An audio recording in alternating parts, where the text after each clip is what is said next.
Operation ಸಿಂಧೂರ ಏನಾಗಿದೆ ಬಹಳ ಅತ್ಯಂತ ಹೆಮ್ಮೆಯ ವಿಷಯ. ನಮ್ಮ ವಿಶೇಷವಾಗಿ ಏರ್ಫೋರ್ಸು ನಮ್ಮ ಆರ್ಮಿಯವರು ಮಾಡ್ತಕ್ಕಂಥ ಕೆಲಸಕ್ಕೆ ಇಲ್ಲಿಂದ ನಾನು ವೈಯಕ್ತಿಕವಾಗಿ ವಿಶೇಷವಾಗಿ 140 ಕೋಟಿಯ ಜನಸಂಖ್ಯೆ ಪರವಾಗಿ ಅವರಿಗೆ ಸ್ಪೆಷಲ್ ಸಲ್ಯೂಟ್ ಅನ್ನು ಹೇಳಲಿಕ್ಕೆ ಇಚ್ಛೆ ಬಯಸ್ತೀನಿ.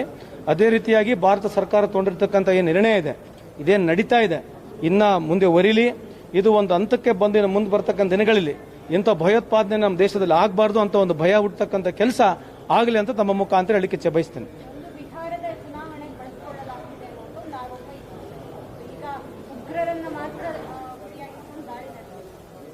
ಈಗ ಏನಾಗಿದೆ, ನಾನು ಯಾವತ್ತೂ ಇಂಥ ಸಂದರ್ಭದಲ್ಲಿ ರಾಜಕೀಯ ಮಾತನಾಡಕ್ಕೆ ಹೋಗೋದಿಲ್ಲ, ಮಾತಾಡೋ ವಿಷಯನೂ ಇಲ್ಲ.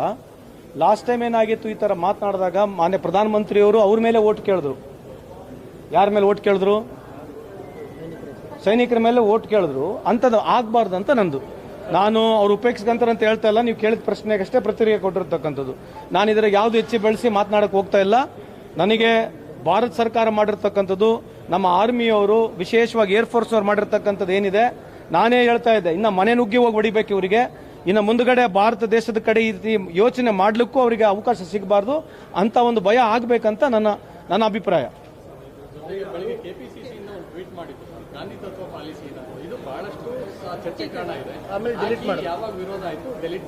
ನನಗೆ ಗೊತ್ತಿಲ್ಲ, ನಾನು ನೋಡಿಲ್ಲ ರೀ. ನಮ್ದು ರಾಹುಲ್ ಗಾಂಧಿ ಅವರು ನಮ್ಮ ಪಕ್ಷದ ಏನು ಸ್ಟ್ಯಾಂಡ್ ಇದೆ ಅದ್ರ ಬಗ್ಗೆ ನೀವು ಕೇಳ್ರಿ, ನಾನು ಮಾತಾಡ್ತೀನಿ. ಅವ್ರ ಸ್ಟ್ಯಾಂಡೇ ನಮ್ಮ ಸ್ಟ್ಯಾಂಡ್ ಇದೆ. ಆಮೇಲೆ ಇದು ದೇಶದ ವಿಚಾರ ರೀ. ನನ್ನ ವೈಯಕ್ತಿಕ ವಿಚಾರ ಜೊತೆಗೆ ನಿಮ್ಮ ವೈಯಕ್ತಿಕ ವಿಚಾರ, ನಿಮ್ಮೆಲ್ಲರ ವಿಚಾರಗಳು ನಮ್ಮ ವಿಚಾರಗಳು ಸಮಪಾಲವಾಗಿದ್ದಾವೆ. ಥ್ಯಾಂಕ್ ಯು, ನಮಸ್ಕಾರ.